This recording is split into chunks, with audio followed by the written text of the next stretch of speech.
This is Starting Point, a podcast that tracks Guyana's unprecedented growth from all vantage points. Join your hosts, Kiana Wilberg and Fariza Hanif, as they dive deep into the heart of topical issues. Welcome to Starting Point. I am your host, Kiana Wilberg, and joining me is my co-host, Ms. Fariza Hanif. On our podcast today is a very special guest, Mr. Samuel Sandy. He's the Vice Chairman for the Region 4 RDC, and he's also a former PNCR member who sat on the Central Executive Committee. Samuel, thanks for joining us today. Thank you for having me. Now, I wanted to jump straight into the political landscape and a lot of the events that we've seen unfolding in the past few days. Specifically, we saw 3 AFC members jumping ship and joining forces with the PNC. And we also saw that in the PNC's camp, they lost one of their political heavyweights in the form of Ms. Amanza Walton-Desir. She left, she's formed her own party. Now, Samuel, you've been with the PNC for 20 years. What does all of this signal to you? Is it a crisis of leadership, or is it just par for the course? Thank you very much, Ms. Wilberg. I think it's more than a crisis of leadership. Okay. I did listen to Ms. Walton-Desir, and most of what she complained about, I can identify with, in terms of giving your best and still being overlooked, still being sidelined, still being misunderstood, with persons not really understanding what you truly bring to the table. No one can doubt Amanza's commitment, and to see her walk away from the PNC says a lot. To see me walk away from the PNC says a lot. As it relates to the 3 members of the prominent members, rather, of the Alliance for Change, moving over to the APNU. It's not the PNC, because I noticed that Sherrod Duncan stated that he paid his membership up to 2026 or 2029. Yeah, right, we saw that. So he's asserting that, listen, Mr. Hughes, I am still a member of the AFC. I'm just in the APNU. I wouldn't explain the reasons why now, but I guess at some point you'll understand. And they canceled it, by the way. They canceled it. Yes. So I don't know if we'll see another challenge in the courts as it relates to membership. But certainly, I haven't really seen anything tangible, I should say, from the 3 as to why they crossed over. I'm still waiting for the reasons. Right? I haven't heard from Jaretha as to why that decision was taken. I haven't heard from Mr. Ramsaroop as to why he made that decision. And so I would personally want to reserve my comment until such time I know from them why they decided to make that switch. Okay. But just where the PNC is concerned and where we saw Amanza leaving, for you that represents more than just a crisis of leadership? It's more than just a crisis. Okay. You said you listened to some of the things that she had to say, and you can relate to them. Yes. Now, yes, you too, you've left the PNC after 20 years. You've now endorsed the PPP. But tell me, Samuel, what was the breaking point for you? Why did you jump ship, so to speak? The thing is, if you look at the party as it is right now, I cannot see any kind of decision that I can label as progressive. And the government has implemented many policies, taken many initiatives, and when I look at the position taken by the opposition, I am taken aback. And so I can see lip service to the development of Guyana, but in terms of actual work, in terms of the actions and decisions taken by the party leadership, it spells something totally different. Like we've seen recently in the parliament where I would term for selfish gains, the opposition decided to walk out on a motion that speaks to Guyana's sovereignty. And so, for me, the opposition has lost its way. But what was the breaking point for you? Was there a specific incident or situation, because you stayed with them for 20 years? So Yes. what was it that just signaled to you, this is my point of no return? The party, we had an incident, and it has to do with the Hazelton Grove NDC. After the elections, we had a meeting of the council, and the council decided on committees and also signatories to the council's bank account. As customary, because at the very council I had served as vice chairman of the NDC, and also I've served as chairman of the NDC. And we have always had this working relationship with the councillors from the People's Progressive Party and also the councillor from the Alliance for Change. So we worked as a group. So when it comes to committees, we had no qualms about sharing the committees. And as it relates to the signatories to the account, we had signatories coming from the APNU, from the AFC, and from the PPP. Okay. So fast forward to 2023 local government election. In our view, it was better for us to continue that tradition. We made the decision, we had the meeting, we made the decision. Following that, the party leader received news that the PPP was given a few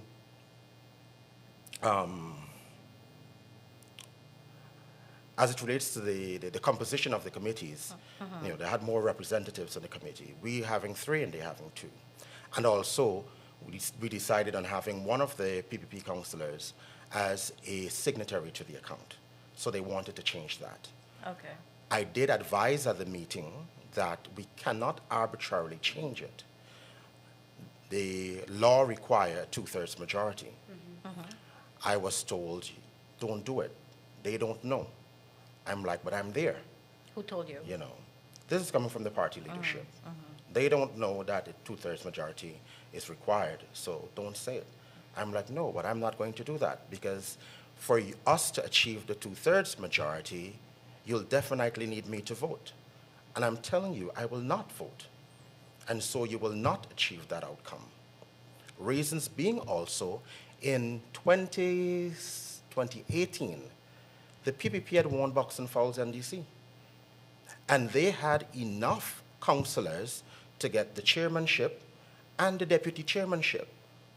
But in their wisdom, they decided to take the chairmanship and give the vice chairmanship to the APNU. So my thing is why it is that we cannot reciprocate. Right. Why it is that we need to antagonize the process at every stage. And from that point, we had this downward spiral of events between myself and that of the PNC. The other thing was the president had a visit to New York. And following that visit, I think there was this wide call for a boycott of businesses that he visited correct. during his time there. I remember that. And I did write an article condemning those persons who call for such a boycott, because at the end of the day, he is the president, and he commands our respect wherever he goes. He's an ambassador for this country. So why would you even call upon our people to boycott our people because they show support to the person who represents Not our just dear support, land? respect as well. Exactly. And you did this, you commented on this while still a member of the PNC. Yes, while still a member of the PNC. So basically, what I'm trying to understand is that it was a matter of principle for you that caused you to break Yes. away from It the has party. always been a matter of principle. Outside of that, there are a few other reasons that I wouldn't want to delve into because it will take more than 30 minutes. Correct. It might take 3 years. And I did write the leader a letter, probably about 5,000 words, advising him as to what are some of the things I consider there is need for us to address. And given I didn't receive any response. There was no response. No, So absolutely 5,000 not. words, that's all. 5,000 words. So Yeah, no that's response. interesting, because now I want to know, 20 years is a long time. You would have been under many persons who led the PNC during that period. What was your relationship like with Mr. Norton? Strange enough, Mr. Norton and I, we've been good friends long before he became leader. Huh. I was living overseas in 2014 when Mr. Norton decided that he was going to challenge Comrade Granger for leadership of the party. I returned to Guyana and campaigned with him. All right? Wherever he went, I was there with him. Yes, I did see you in some All right. photos and videos. Yes. Yes. So I can't say, well, Mr. Norton did say to me, listen, in this thing you call politics, there are many people who will try to bend you and shape you and mold you, but you need a brain of your own. And so it came a time when I had to say to him, you said to me that I need to have a mind of my own, and I'm now using it against you to say to you that this is wrong, and I am not willing to continue in this particular path, on this particular path. So Norton the friend and Norton the The leader. leader. They Yes. were two separate Two entities. separate persons. Okay. And the leader that you expected, the qualities that you expected him to exhibit, when he started to stray from those principles, it was just the end for you. It wasn't directly the end because remember, I'm now part of the head table. I have a seat in the room. And so I believe I can now advocate for change because I'm there. But that advocacy changed because, there isn't anyone listening. So there's no, even though you want to be an agent of change, you need that commitment from the majority, and it wasn't there. So you're left alone. So you guys were friends. You and Mr. Norton were friends, and then he became the leader. You became part of the Central Executive Committee, the highest decision-making body of PNC. But how did you, I'm trying to understand, how you strayed away from that friendship and then you have, can I say, hostile relationship? No, I wouldn't say relationship? that I have a hostile relationship with Mr. Norton. I have a strained relationship with the People's National Congress reform, not just with one individual. Okay. So I wouldn't really direct it at one individual because decisions, in principle, should not be taken by one individual. Correct. And so when certain decisions are taken, I cannot just blame one person. I need to blame the entire bunch. So what is the issue for you? Because you noted that it's more than just a crisis of leadership, and your issue is not just with the leader, so to speak, but also with what PNC now represents, and what is that in your words? If you revisit the thrust of Norton's campaign, I would say in the 2020 or 2021, we had the biennial Congress, where when he was elected, I think it was in 2020, late 2020, it was uniting the party. Correct. All right? That was the big slogan, uniting the party. I would just leave it as that. Uniting where are we now? the party. Where are we now? And under his leadership, we've seen more factions than any other leader in the PNC. I want to return to something that you said in your opening. When speaking about Ms. Amanzo Walton Desir and her exit from the party, you said you can relate to many of the things she said, including what it feels like to not be valued and what you bring to the table, that's having that not be appreciated. What was that like for you? What exactly did you bring to the table and you felt as though this was not appreciated? If you can give us at least one instance. I'll give you one instance. I believe that decisions should not be taken based on conversations with one or two persons. I believe that if we really want to represent the people at large, then we need a good representative sample. And so the way the party makes decision, for me, needs to change. There's this whole concept of consensus voting. And I've been against consensus voting, given the definition that is derived in that particular political circle. Whenever the leader wants to advance a decision, all that's needed is for the chairman to say, by consensus, the central executive has agreed. And if there is a dissenting view and it is raised, then it is not put to a vote. Someone says that, oh, by consensus, a decision has already been taken. But if someone with a different view decides to bring something for the central executive approval or blessings, you find then it needs to be put to a vote.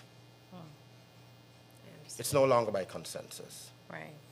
And so on that basis, most of the ideas that you have to present and to share, having seen that, you decide not to because you know where it would lead.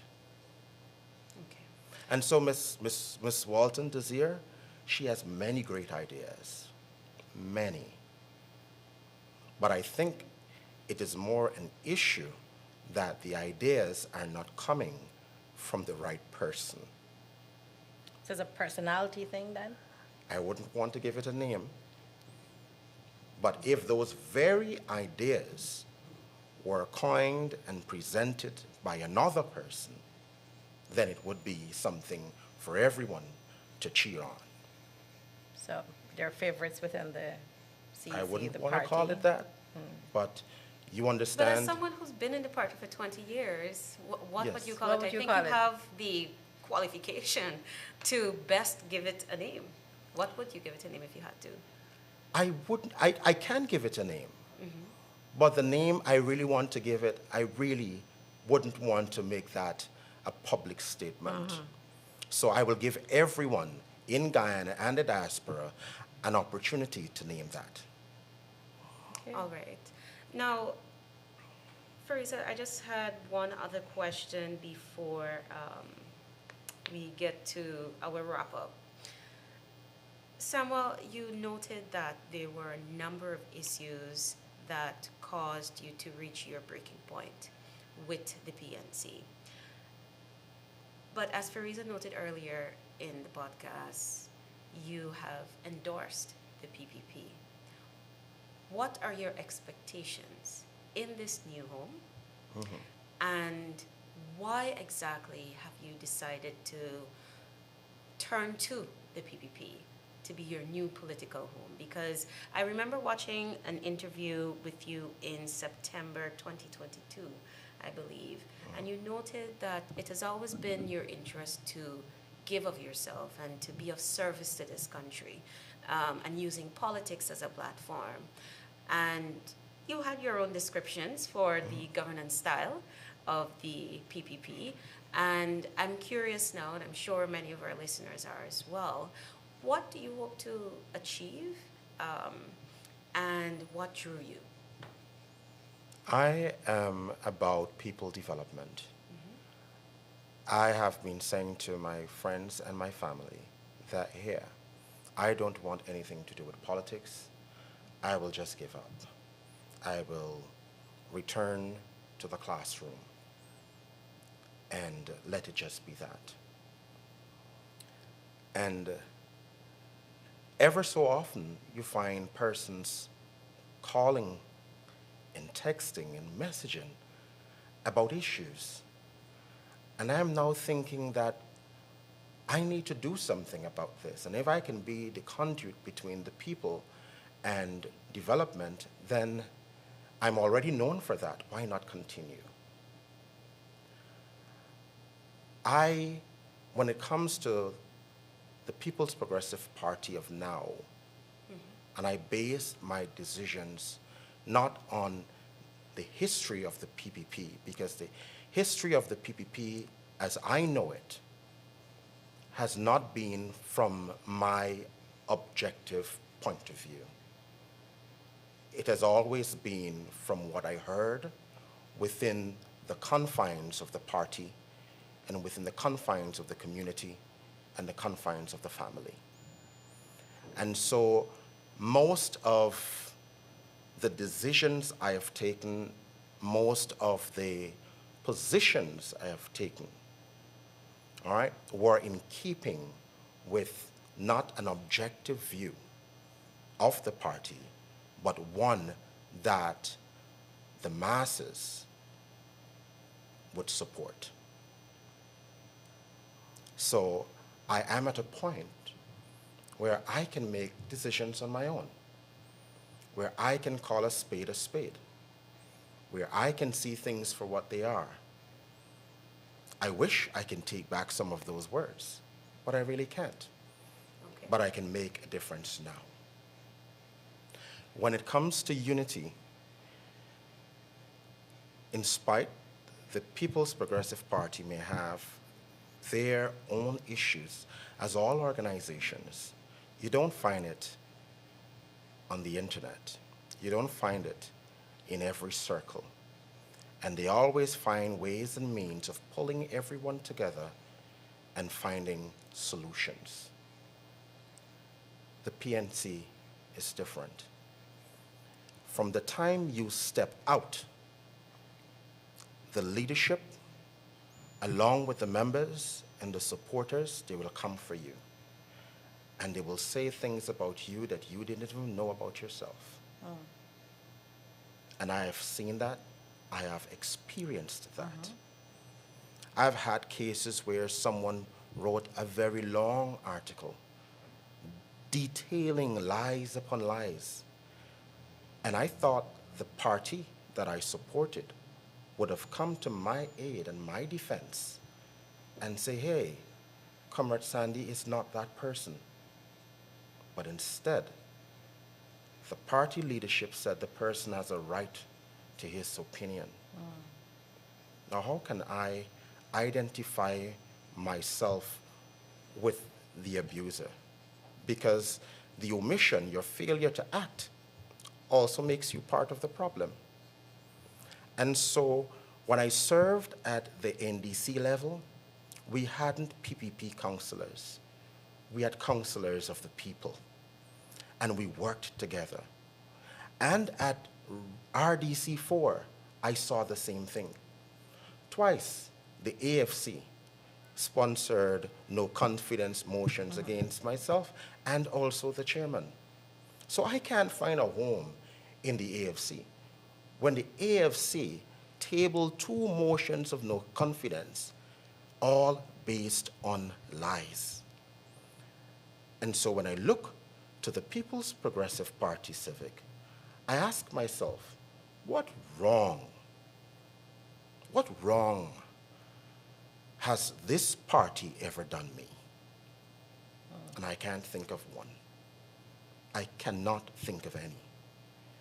And so they have been more a friend to me, more a comrade to me, more a confidant to me than the very people I thought were standing with me. Hence, you have your answer. It got very bit emotional there for you, knowing what you've been through. for the past 20 years and how you were treated. I'm sorry you had to endure that. It's all part of life. Yeah, you learn, you move on, and you have, Samuel. I have. And it brings me to my next question. You know, 2020 was a very difficult period for most of us. The elections, March 2nd, we can never forget what happened. The opposition, of which you are part of, still hasn't provided those SOPs that they claimed would prove that it won the elections. What are your thoughts on this as we head into this election cycle? Have you seen those SOPs, by the way?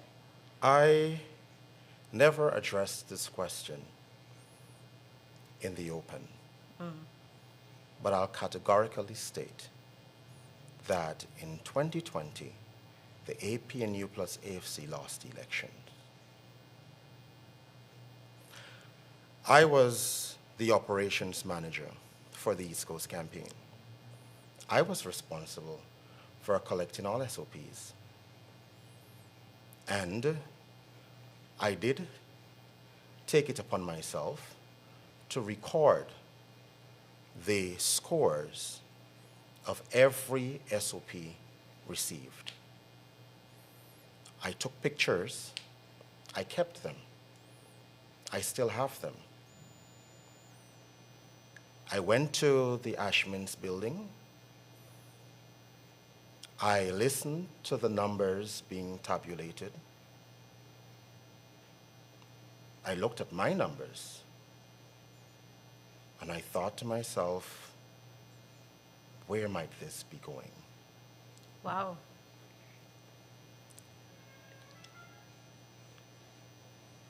I think at that point it was more making a decision between supporting hope of a large section of society and that of personal integrity. So you knew right there. I chose the former. So it was an outright lie. And I challenge anyone to tell me different.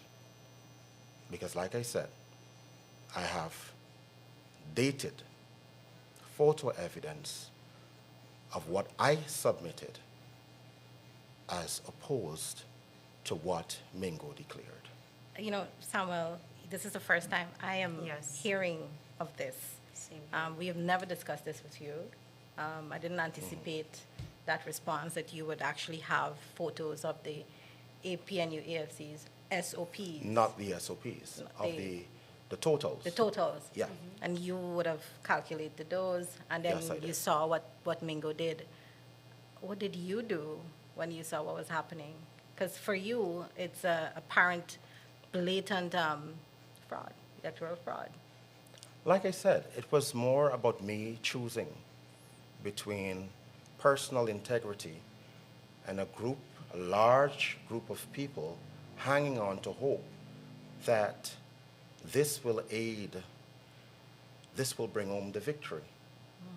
So I'm a young person, new to this level of responsibility. There isn't any fallback for me. I live in Golden Grove. I live in a stronghold of the PNC. How can I go home and say, hey, I just informed them that the numbers declared weren't the actual numbers that I shared with the party? Were you afraid to speak out? I have always been. But I think I have made peace with myself, and I can actually say that now. So it doesn't matter where it goes onwards. I think even in my letter to the party leader, I cautioned, well, not really cautioned, I should say, I begged of him to be honest with the people of Guyana and tell them that we lost the election. But Samuel, as we head into a next electoral cycle, do you think it's incumbent on the opposition leader, Mr. Norton, to face the nation and finally admit that for 5 years they have been fooling their support base, that they have SOPs to prove otherwise? They've been dragging on this Right. tale for quite some time, saying that they're SOPs, and it's going into this next cycle. The leader wouldn't do it. And frankly, from observation, I would say the then president had no idea what was happening. Mr. Granger. Yes. Because if he had any idea what was happening, he wouldn't have agreed to a recount. So he was fooled. So he had, in my view, no idea what was happening. Okay. Wow. That is definitely a bombshell moment. Yeah, that's it's crazy to think about. Yes, indeed. Samuel, Fariza, do you have anything else to Well, close yeah, with? there is one thing that I want to know, Samuel. What role do you hope to play in a PPP government? Any role that sees me being of service to the people of Guyana. When I reflect on my activism, when I reflect on the work I've done, it has all been about people. It has always been about people. And so for me, it is not about being the AC office. It's not about carrying a big title. It's about someone looking at you and saying, sir, thank you. I believe that real progress is when we all can hold hands and sing together and eat together and pray together and know that I am your keeper and you are my keeper. It's not about making a lot of money. It's not about jumping on planes and going here, there, and everywhere. It boils down to the common man and the common touch. That's all I want to be remembered as. Okay, beautiful. Samuel, thank you so much for the incredible, I would say, insights that you provided. Myself and Fariza, and I'm sure that our audience learned quite a lot about the inner workings of the PNC, and the public has finally gotten an opportunity to understand what was your breaking point and to truly understand the political beast that is the PNC and how they are to make, what kind of decisions they're to make at the upcoming elections. So thanks again for those insights. Thank you, Samuel. And to our audience, thank you as well for tuning in. As usual, this has been Starting Point. See you next week. Thanks for watching Starting Point. Follow us on Spotify, YouTube, Facebook, Instagram, and LinkedIn for critical updates and exclusive content.